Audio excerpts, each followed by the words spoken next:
Design has this unique superpower that can take an idea which is very intangible and just make it real. We look for design managers who have the ability to convince, which essentially is backing the design decisions. How do you actually do that? I actually take inspiration from the automobile industry, which launches these beautiful concept cars. So they create a vision about where the industry should head. The UX UI designers also have that capability. My experience with design system is not a design system until it can be codified in the product.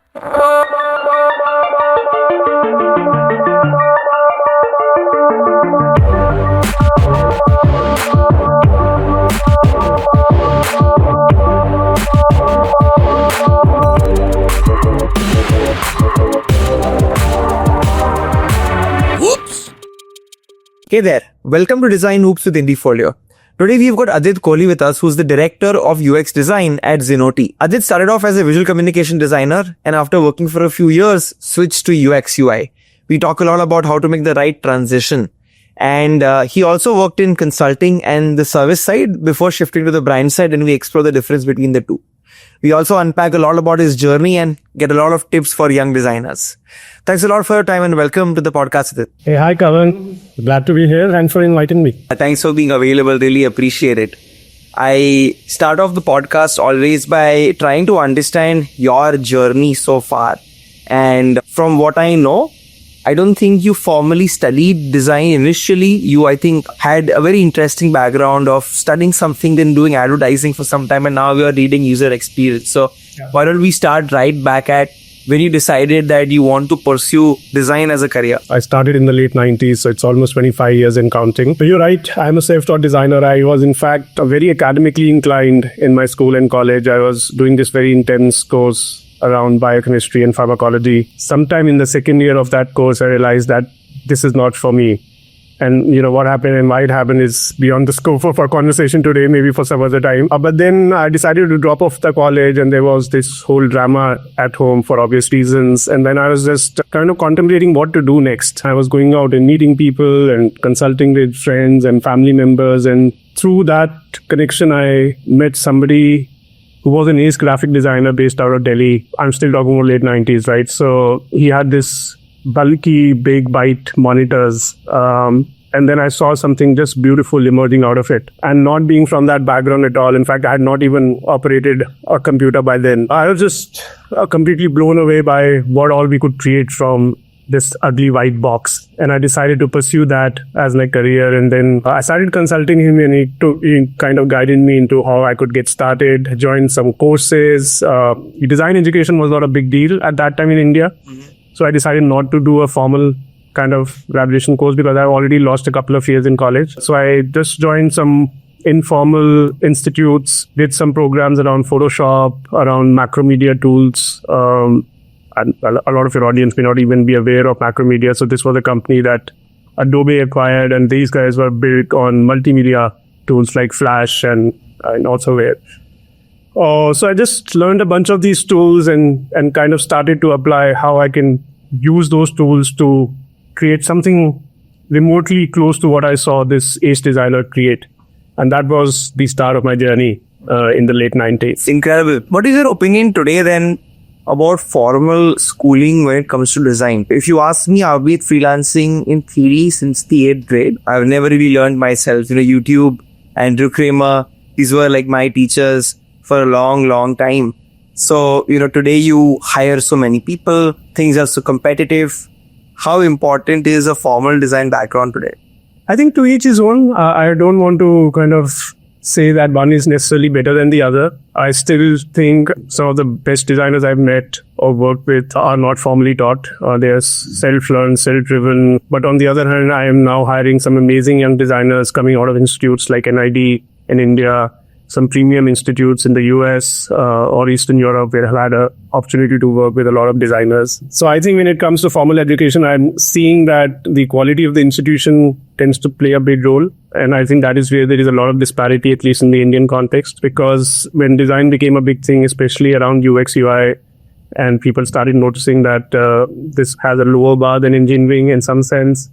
So a lot of these institutes started to mushroom up and started offering these BDES courses around interaction design. They started with communication design. Some of them pivoted to interaction design, but there the quality is not there, right? I think it all depends on what is the quality of the institution, what kind of mentorship do you have access to in these institutions. So I wouldn't say like I have a very big preference of one over the other, because I've just met amazing people from both sides of the world. I think, as you said, it's each to one's own. If you feel that for some reason or the other, some listener here has to be self-taught or is self-taught, do you feel that people with, let's say, 3 years of experience who have done a formal design background are stronger or heavier in their profile when applying to a particular role against somebody who's self-taught, again with the same 3 years of experience, right?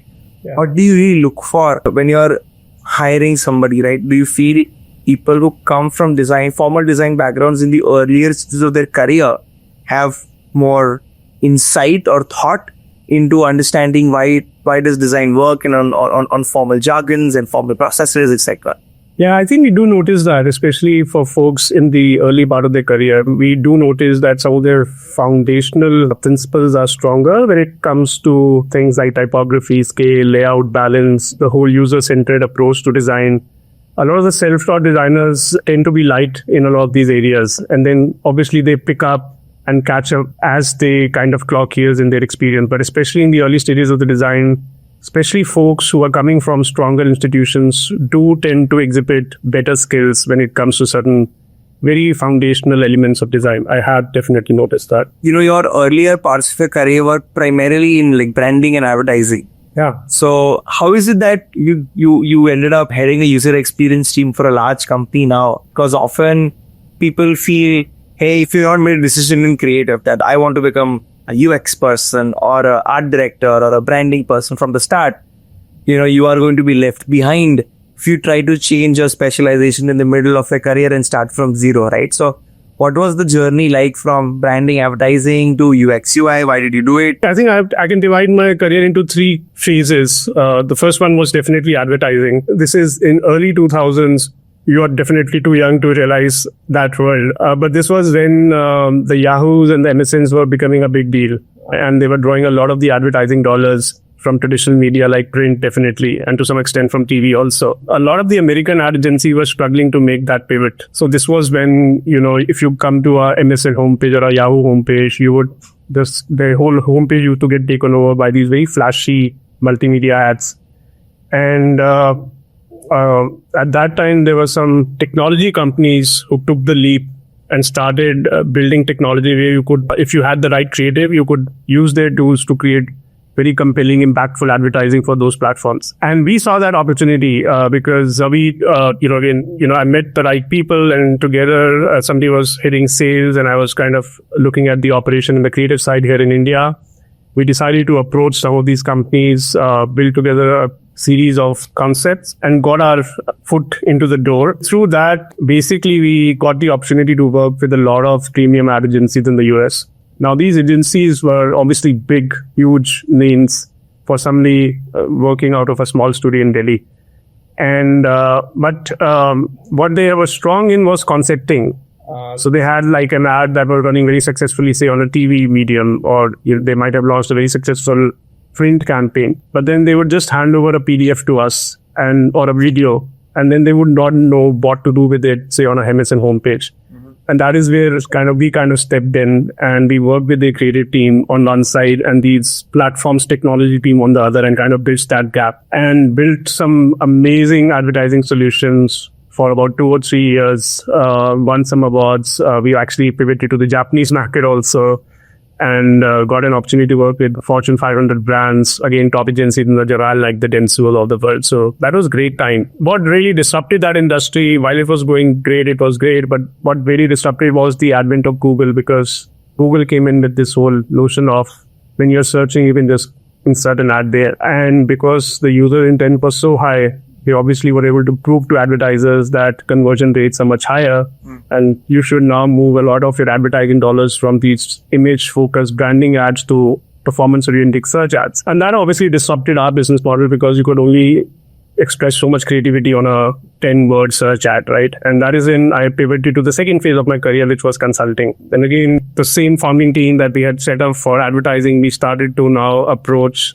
these brands for deeper solutions around website design, around microsite design, around campaign, promotion, landing pages. And again, over the next 7-8 years, I would say we did, especially in some verticals like travel, like e-commerce, some really cutting edge work. We again worked both with smaller, younger brands as well as larger institutions, like especially in the fashion space, like Tom Ford, Tommy Hilfiger. We actually designed their whole mobile web experience sitting out of Delhi, because a lot of their, again, technology consulting companies were just not there, we felt, and there was always this gap that we could come in and fill. While this was again happening, and I was doing some really incredible work, what I was realizing was we could never go deeper in the consulting space, because you would be handed over a project, you would either create designs and hand over to their IT team, or even if you were building it out, these were always very fixed RFPs. So you would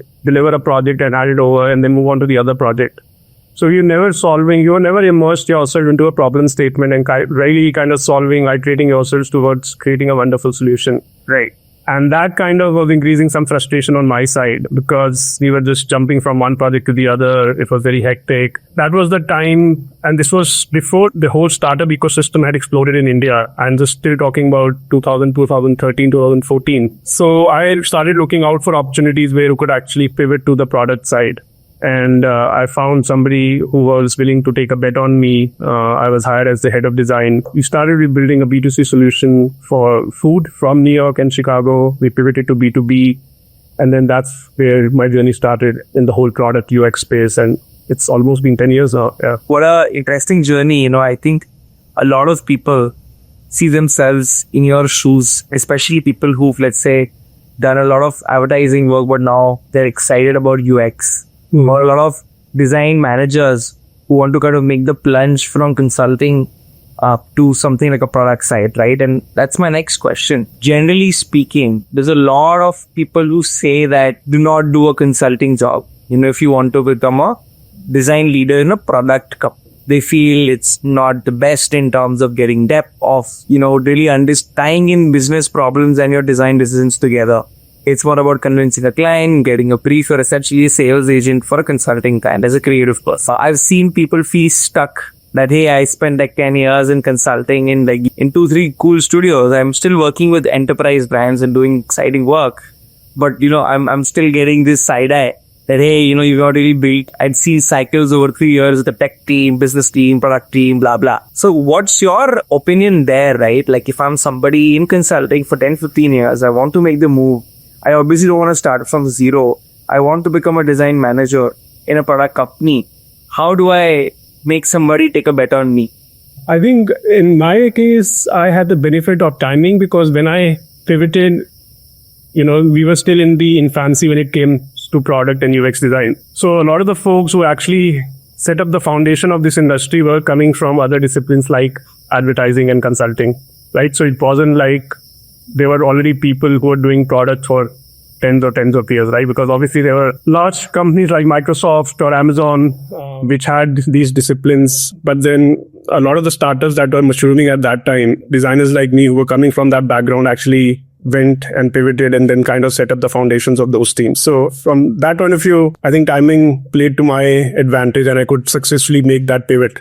You're right, it is challenging now, because even when we are hiring somebody, even at a lead level, forget about a design manager or a senior manager level, it is a red flag if somebody doesn't have any product experience in their portfolio. A lot of the times, some of these portfolios don't even land up at our desk. They just get filtered out by the talent team automatically. The suggestion, advice that I could give them is the way they should package their work. And I think that is where the portfolio comes into play. And I've seen, even when people have done meaningful work, the way they package it in a portfolio, they're not able to tell a compelling story from it, even at a senior level. I think this is to their disadvantage, but I think using tactics like more compelling storytelling, they should be able to bridge that gap. I think the entry into the industry will be challenging now, because we have a flood of people available now at every level. So it just becomes imperative for them to identify the couple of areas where they were able to create an impact, even in the consulting constraints, and then be able to tell a very compelling story using their portfolios. You said portfolios are important, and people often say, as a design manager, my portfolio is not key. Talk to me, see my past work, etc. So at a leadership level or at a senior manager level also, how important is a portfolio? And usually I'm looking to hire a design manager to look at sometimes the P&L of the pond or the company, hiring, being a good boss, setting KPIs, etc.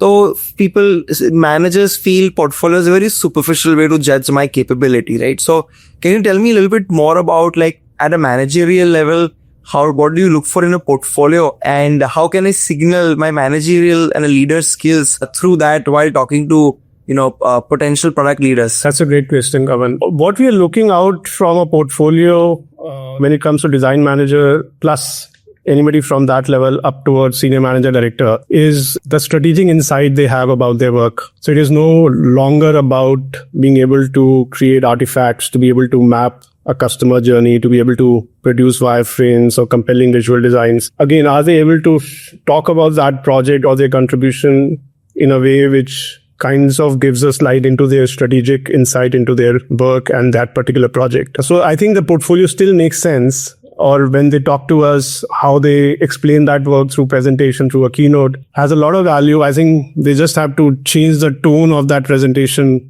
and talk about, again, what was the problem statement like? How were they able to break like a complex problem into series of things? What kind of team do they build up? What is their thought process about whether to hire generalists or to have specialists in certain disciplines? How do they measure the success of their work? I think design managers across the board are now being confronted about how do you measure the impact of the work that they do, right? We are in this very OKR-driven world where everything has to be quantifiable. One of the things that we look out for in design managers is, are they able to very clearly show or talk about the impact that this work had on either user needs or business goals? So again, portfolio is still very relevant. I think the content in terms of how they structure the portfolio has to give us insight into their strategic value and contribution to those projects. I also want to know, when it comes to things like design operations, right? Or design ops, which is what we want to touch upon. It's often underlooked, and it often seems like something you need to do as a big team. So I wanted to know, you worked at small teams, big teams. How important is design operations, and who does design operations at a smaller company and at a larger company? If you could just share a little bit more about that. I think the culture is obviously very different, right? The majority of my experience has been in this very typical 0 to 1 phase, where we're taking a problem statement from scratch and building solutions with small teams, relatively small teams, where the entire size of the organization is less than 100 people. So the culture is obviously very hustle driven.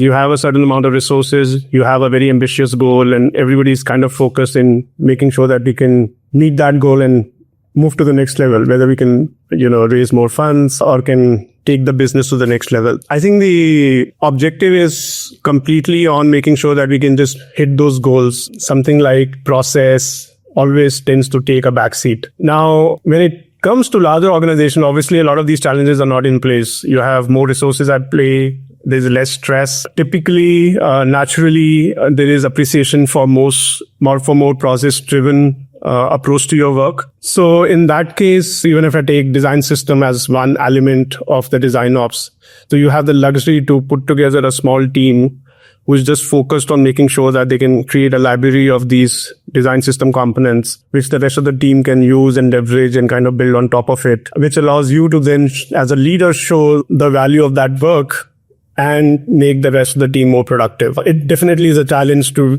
extract what is already a very small team in the first place in a startup and then identify somebody to put a dedicated effort around the design system. So there it's more evolving in nature as you kind of move through the evolution and the roadmap of your product. You tend to standardize some of these things naturally. I think in the larger organization, you can be a lot more strategic in terms of, okay, I want to invest so much time in DesignOops, and within DesignOops, I've identified these 3 or 4 disciplines, and this is how I want to kind of approach it strategically. A big part of all of this is actually convincing your leadership that this is worth the effort, right? From small to big, right?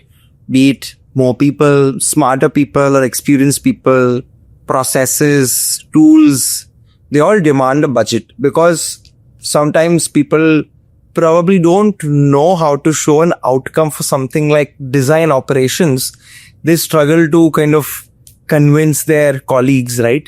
So you mentioned you look for design managers who have the ability to convince, which essentially is backing the design decisions. How do you actually do that, right? If you could give an example or maybe something you use to convince non-design folks, maybe your product heads, tech heads, or maybe even operations and co-founders, CEOs, on, hey, I need more time and money for these critical things, which is hard to show always a revenue number for. Great questions. And this is very, I can relate to this because of this pivot that I made in my career to come into this large enterprise organization 3 years back almost. I've actually learned along the way in terms of how to even build advocacy for design in a culture that was so driven by engineering and product management, because that was the foundation of the company for the last 10 years.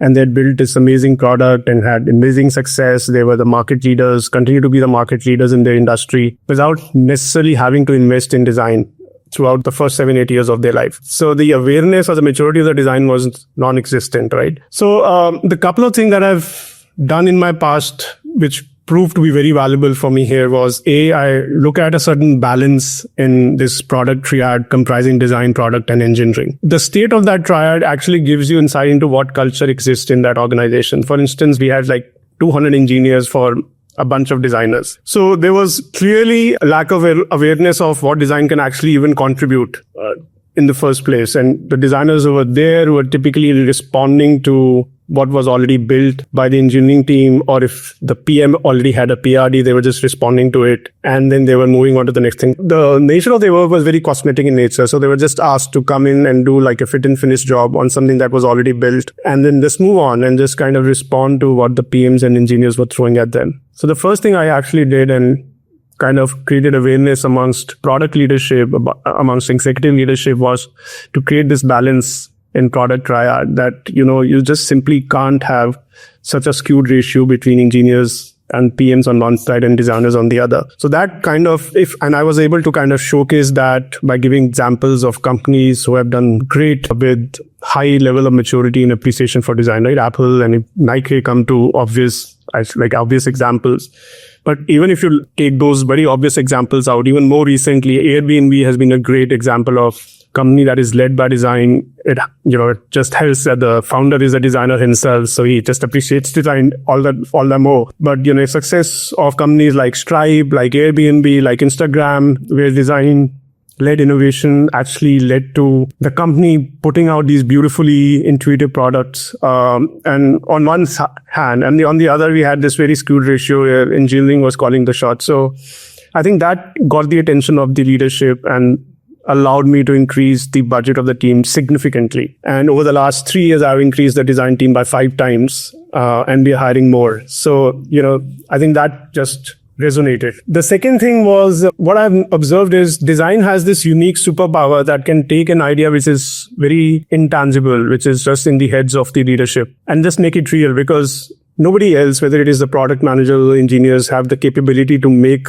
an idea real, right? And this is where, I actually take inspiration from the automobile industry, which launches these beautiful concept cars, which may or may not ever get made in a mass production line. But then they create a vision or a sort of a North Star about where the industry should head. And I think the UX UI designers also have that capability. They just don't exercise it that often. So what I did very successfully was to meet with the leadership and really talk to them about what is it that they believe our industry should be heading towards in the next 4-5 years.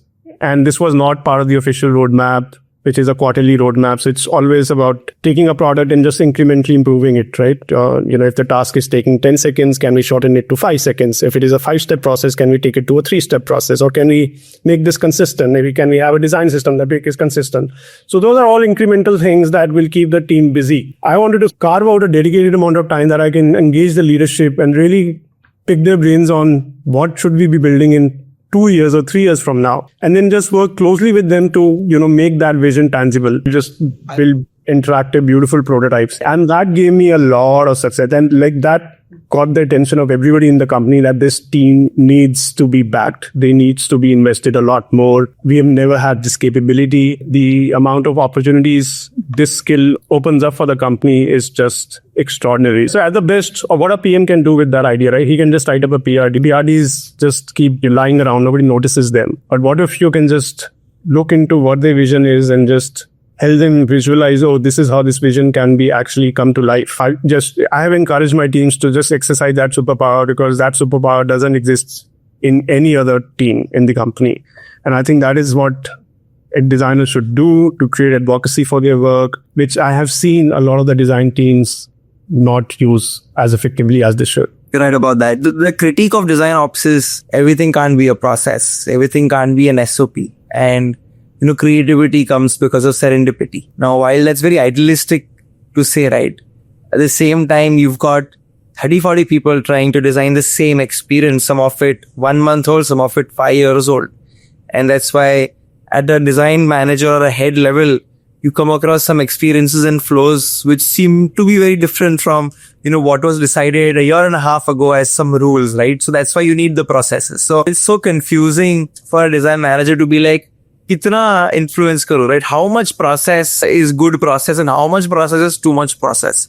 Yeah. How do you solve that conundrum at your end? This was a big challenge, Kavan, because, in my early days in the company, some product leader gave me this analogy that you're now expected to change the engine of the flight mid-flight and without crashing it also. So because we had this very large, complex product, this product had been built over the last 10 years. So it had this inconsistency creeped in and baked in because different designers, different engineers, different PMs had touched this, and it's lacked any kind of coherence or consistency. And one of the mandates given to me then was to come up with a design system. Now, my experience with design system is not a design system until it can be codified in the product. Otherwise, it's just a fancy style shit. If it just remains in the constraints of your Figma file, but doesn't get reflected in the course, what purpose does it solve? The challenge here was that every engineering team had their own tech stack. And in some cases, we found out that it's not very sophisticated to even take a modern design system and apply to it. So after a lot of back and forth and meeting a lot of different engineering and product teams and speaking to my mentors, senior leaders, we identified at least few pilot projects that we could take on. So it gives a flavor to the rest of the team in terms of if we were to follow a very design-driven process, what will be the outcome of it? And we just focused on making sure those pilot projects were successful when it comes to following a certain approach to diverge design, to be able to define a problem statement clearly. The one advantage that we had was that this was a 10-year-old product. So it already had a lot of data which we could dive into, right? Because there was all these support tickets, there were all these calls that customer-focused folks were having with customers about discussing their problems or their frustrations with certain aspects of the product. So there was a lot of data that we could actually leverage.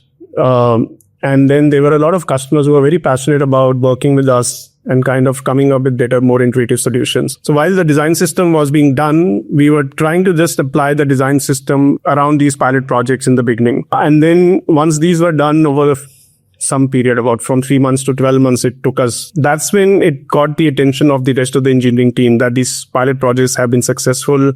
Now, when you look at just these projects, apart from the rest of the product, they look cohesive, they look part of the same ecosystem. They work beautifully. They all talk to each other in the right way. They all follow the same pattern. There is no confusion about why this pattern is used here, because is this exactly pattern is being used in the other two modules also. So that's when a lot of the engineering teams then started coming to us and say, what will it take for them to work with us so that this level of coherence and consistency can be applied to the rest of the products also. So again, there was no easy fix, and we continue to be in that journey actually right now. Even today, as I'm now completing 30 in that journey, we have been able to update no more than 50% of our product around that design system. And the design system itself continues to evolve. It continues to add more patterns and layouts that the new modules have to support. But this is a journey that has to be taken. There is no magical switch that will take a product so complex and magically turn it overnight. So we just have to go through this journey. You have to keep collaborating with your engineering and product folks. You need to keep getting the blessings of your leadership. You need to keep talking to customers and make them aware that while we update this, you will always see consistency and these new more modern paradigms in only this aspect of the product, while we will need another 12 months to catch up on the rest of the things. So you always need them to back us with this vision. So they are prepared, they're aware, they know if they're signing up for this, that lack of coherence will remain, but it is all for their own advantage because the rest of the product is all going to follow this over the next 12 months. So it needs a lot of advocacy around internally as well as with customers to make sure that this vision can be realized. And it takes a lot of patience is what I can say. A lot of times designers, when they kick off their career with ambitions to become a design manager, don't account for these things which you need to do. Yeah. At the end of the day, like it's a lot less about designing, but more about managing the people, though, more you grow in your career ladder. Yeah. And I think these conversations are important. So if people hear this, right, that, okay, it's not that I'm just going to be on Figma 24/7, all my life as a designer. You'll have to detach yourself from the craft to the actual impact of your work. And that is extremely critical, is what I hear. The collaboration with, forget about my level and my relationship with engineering directors or managers, but if the designer doesn't have a relationship with the developer who is coding his design, by the time that project gets coded, 50% of the design is already lost. Because unless the designers and developers are working closely, iterating, it typically takes us 4 rounds of reviews between designer and developer to ensure that what is shipped has a certain level of polish that we can be proud of. And if the designers and developers are not working together, and sometimes I tell my team that you will spend more time working with developer to ensure your vision gets implemented than you would have actually spent on designing that in the first place.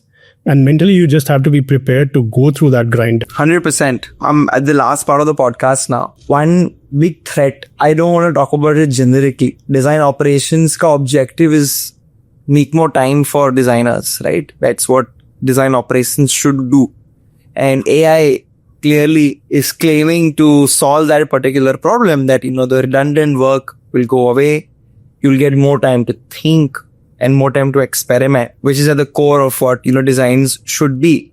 So any examples of agentic or Gen AI transforming design ops already, or any prediction you have on how AI is going to influence the design operations process, I'd love to hear. Yeah, Kamal, we'll be fine. I'm not a fortune teller, so I don't know where this will go, but this is definitely not a passing trend. This is a paradigm shift in our industry. And we are still in the early stages of realizing where all and how much it will impact our work. I think some areas have been very, very obvious and direct, especially around the generative aspect of AI. For us, we never had like a dedicated UX writer.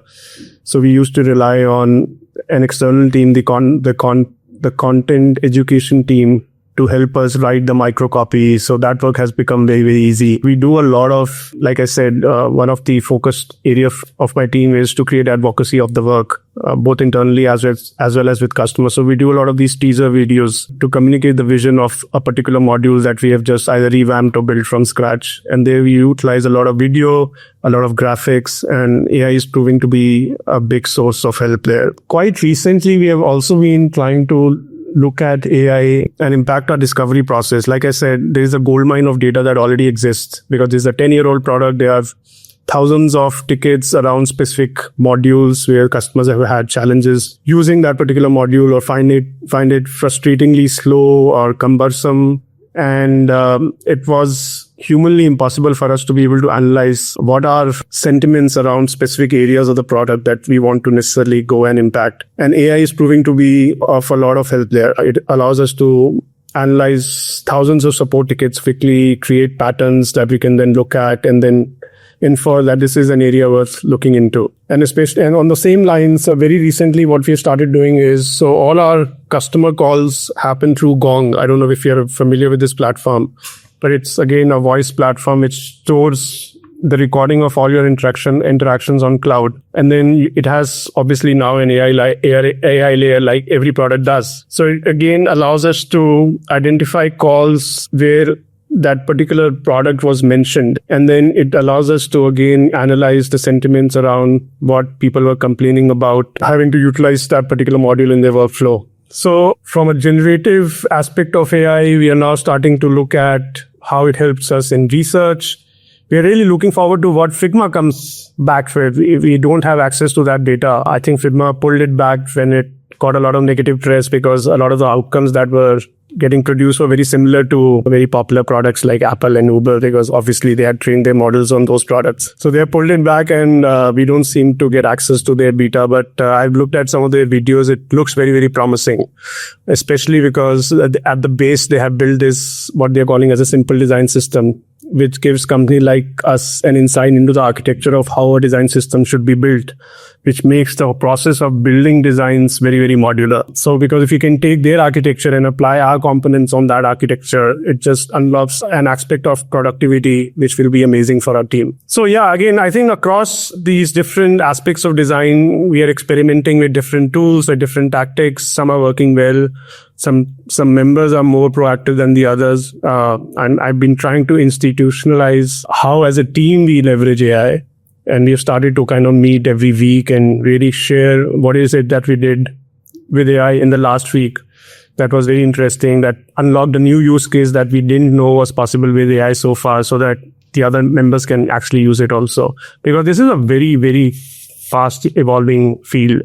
What was not possible 1 month back is possible now. That is the information sharing that we want to make sure that we can give to the rest of the team. So that is how I think we have been experimenting with AI. And I think how it will impact the design, to your point, I think it will definitely impact some of the more mundane work. That is what the discussion in the team internally is, that who will succeed as a designer in the future is somebody who is very passionate about the more humanistic side of design, which hopefully AI will not replace. Things like empathy will become a lot more important. People who have not invested time in knowing or honing their craft around the qualitative aspect of design research, going out and meeting customers and observing them use your product and kind of even anticipating disruptive experiences that could shape their needs in the future that they don't even realize now. I think those things will become very, very important. Something that we talked about in the context of leadership, the whole strategic angle to your work will become very important, where while AI will be good in a lot of these elements, I don't think it will be able to, again, frame a complex problem and then decide what AI can solve, and where human ingenuity is very, very essential. So that is what we are encouraging our people to do, even if we have a team of specialists also. So there is a motion designer and there is a visual designer and there are interaction designers.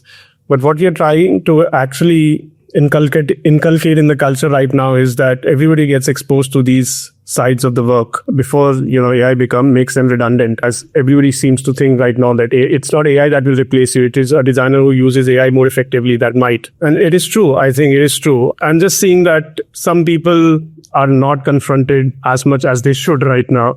And they don't know what will hit them very, very soon. And I'm very, very conscious about this as a leader, and we are just kind of really dealing with it at a very micro level right now. But he's trying to do that. Fantastic. Production or the craft in your skill set seems to be not that important in the future we're heading into.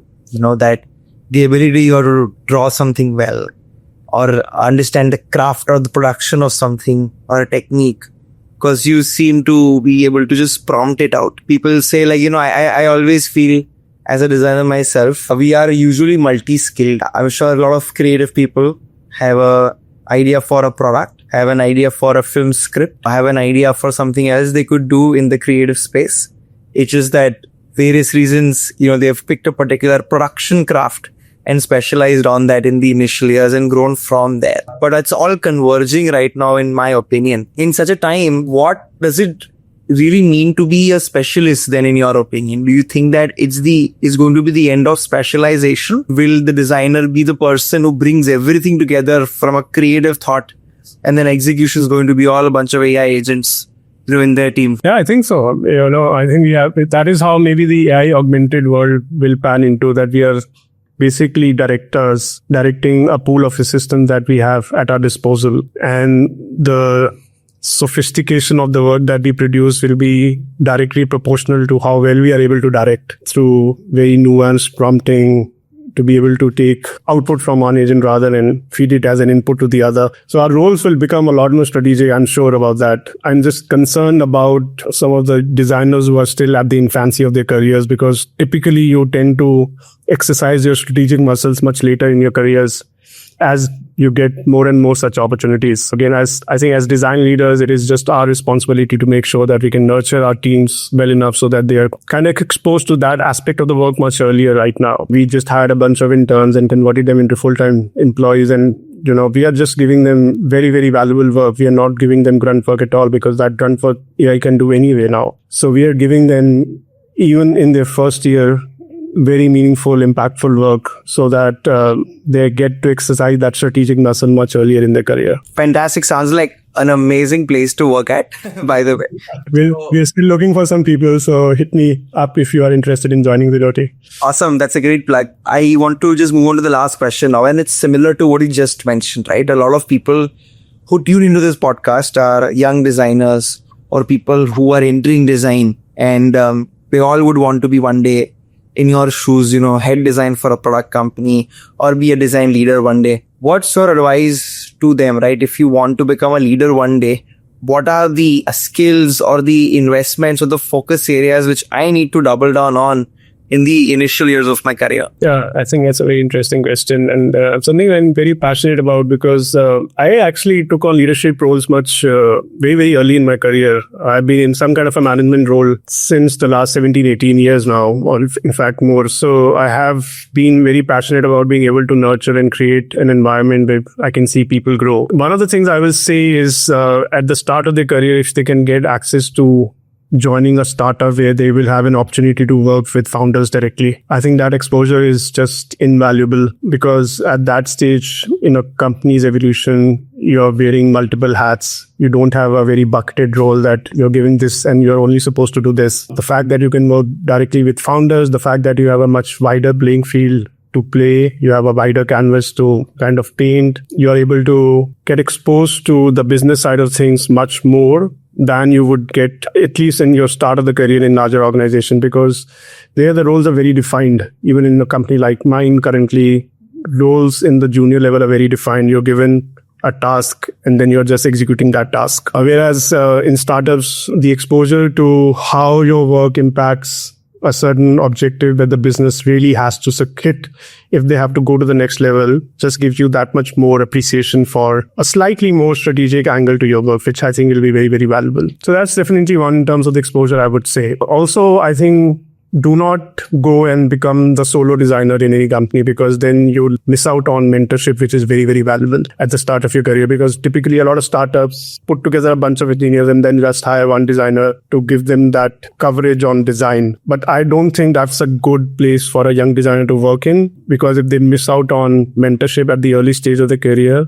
it is very hard to cover later. So I think look out for teams, even if they are small, even if they are in a startup where you can look up to a mentor, where you can learn something, even if it's a small team, and even if it's not a very senior design or a very senior design leader, but somebody who you can look up to in those early stages of your career is very, very important. The third thing I've noticed is, and what we refer to as a T-shaped model, and this will become even more relevant and valuable in this whole new paradigm shift with AI, where while you are building your skills in specific aspects of design that you're really passionate about, it is just very important for you to be exposed to the entire gamut of design, whether it is research, even if you are not a researcher.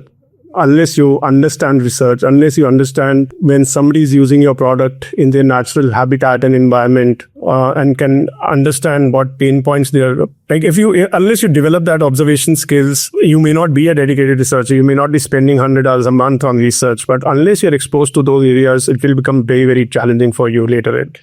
So while you remain committed to a certain aspect of design and develop that competency deeply, you should absolutely get exposed to all the other aspects. And that is the reason I'm saying you should possibly start your career where you are exposed to the entire gamut and the true multifaceted nature of design, which you probably will not get if you just start your career with a Microsoft. You will be given one very small product module, and within that module, we will have a very specific charter, and then you will not be exposed to a lot of other areas. That's some golden advice there. Exposing yourself in a place which generally wants to mentor you while you're in a great environment and a team, right, is, I think, extremely, extremely important. Often people think, hey, big company, big salary, I've made it.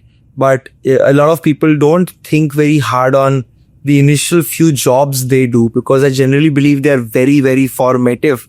And the difference between, somebody being a design leader in 10 years versus taking 30 years could be the initial experiences you have, which really accelerate you. So thank you so much, Adit. I think you are incredible. I'm sure a lot of people who, tuned in would thoroughly enjoy this. I hope you had a good time. Yeah, I had a ball, Kavan. Thank you for doing this. I don't know if there are too many other podcasts which are talking about design. So I really appreciate your passion and your interest in building this community, which will be valuable to every designer who's trying to build up their careers. So thank you for doing this, and thank you for this opportunity. Thank you so much. And for everybody who's tuned in, if you'd like to hear another design leader very soon, please like, share and subscribe. A new episode will come out very, very soon. Bye-bye.